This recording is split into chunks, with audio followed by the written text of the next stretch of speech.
There are many different groups within the elite, and there are many different groups that those elite people have an exertion of influence on the public. Now, what I want to talk about now, what does this mean for the Muslim world? What does this mean from the perspective of our masajids? What does this mean from the perspective of Muslims in America? It means the following points. Number one, that whenever you see conflict based upon the fact that Muslims are divided, you better think Fir'aun. You better think Fir'aun. When you see Muslims are divided and they have different interests, you better be sure that there's somebody on top of all of this who's benefiting from both sides. First thing. Second thing, this is what happens. You see, you have different countries, and each country has its elite. Each country has its elite. And there are three types of elite groups. Now listen to this. One is the financial elite. Who is the financial elite in the paradigm of Fir'aun? Haman, Qarun. Financial elite. The magicians, what were they? Cultural elite. They were like the Hollywood stars. Yeah. See, cultural elite is like Hollywood. They make the culture of society, the norms of society. You have the cultural elite, you have the financial elite, and you can even say the magicians also represent a portion of the intellectual elite. And then you have those people that are the elite who choose which magician they want to buy. They choose who will be their Qarun. They choose what? Who will be there? Who was Qarun, by the way? He was a part of Bani Israel. He was like what Malcolm X called the house slave. You know what the house slave is? There's the field slave and then the house slave. House slave is the one who loves his master. And when the field slave doesn't listen to him, he goes running to the master. Fir'aun has to create house slaves under him so that each one of these groups can be catered to. You see, just like with Obama, the Obama phenomenon is catering to a lot of groups that were not catered to ever before. The blacks, they feel very much catered with Obama. You have never seen so many black Americans ever say before that, oh, you know, the system really works. The system really works. And a big portion of the Muslim world feels very happy about it. Obama is catering to the Muslims. Huh? Speech only. Oh yeah, his speech, and I mean, you know, he quoted the Quran. I mean, God, you know.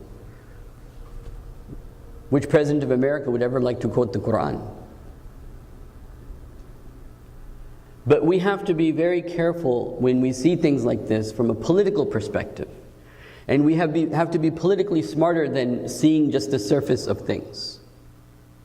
Like in the case of Obama, I will mention the next day, do you know where he went? He went to the concentration camps where Jews were killed and gave a speech there. And I suggest you listen to that speech. I wanted to know, you know, okay, the Muslim world really liked his speech, but how was it received in Israel? His speech, because he's a politician, he has to keep everybody happy. So it's important to know what Israeli newspapers are going to say about Obama's speech in Egypt. Yeah, a lot of people weren't happy, but a lot of people were okay. But to further be sensitive to the Jewish population, which is okay to do, because that's what you can expect from a politician. He went to Germany and gave a 10-minute speech, very somber, no diplomats around, hardly anybody probably knew about it, but the newspapers of Israel read, Obama gets us. Obama understands us. And so that's what a politician does. A politician has to make everyone feel like, I understand you. I understand your concerns. The people on welfare feel that Obama understands them. And now the Muslim people feel that Obama understands them. And the Jewish people also feel like Obama understands them. So Fir'aun has to have Qarun under, has to have Qarun under him. And if he doesn't have Qarun under him, he's going to create a distance between himself and the public.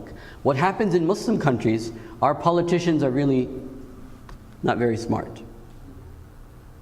And so they, like the housemaster, this is what happens. This is not me saying this is what sociologists say. When somebody from a colonized world is told that this and this and this should be your policy, and they apply that policy, the reaction that happens in the public is usually negative. Like, for example, in Pakistan, so many things happened, the public didn't want it, but the government did it. Right? What happens as a result of that? It further alienates the public from the leader. And the leader only becomes more convinced that his master is right and the public is foolish. He becomes more alienated and he becomes more convinced that my master is right. The people that are giving me policies are the ones that are right. The public is just a miserable bunch of people, and if they just died, it would be better for them. Just like Spencer said. So there is the elite at the global level, there's elite at the national level. And the elites at the national level are given money and debts from the people that are the elite at the global level. And you don't bite the hand that feeds you. It's very simple, very basic. And Fir'aun was like the global elite. Qarun and Haman were like the elite of the particular groups that they were catering to. And so it's not surprising. And this is not just, it's not just a matter of, okay, so let me make everything come together like this, since I have a few minutes left. So one group we talked a lot about, the group that is saying these people are miserable, just if they get killed or destroyed or whatever happens to them, that's fine. The socialist group, the left wing says, we love the poor. We want to help the poor. We want bigger government. We want what? Bigger government. And this is the vicious cycle that's created. You cater to the middle class with one group of elite, you cater to the lower class with another group of elite. In the end, who is benefiting? The elites amongst themselves, one time it's this party, one time it's this party. Elite is the one that's benefiting. And the people that are in the middle, and the people that are in the lower strata, they don't benefit anything. Because it was just words. It was just ideas. Now, another political reality is this.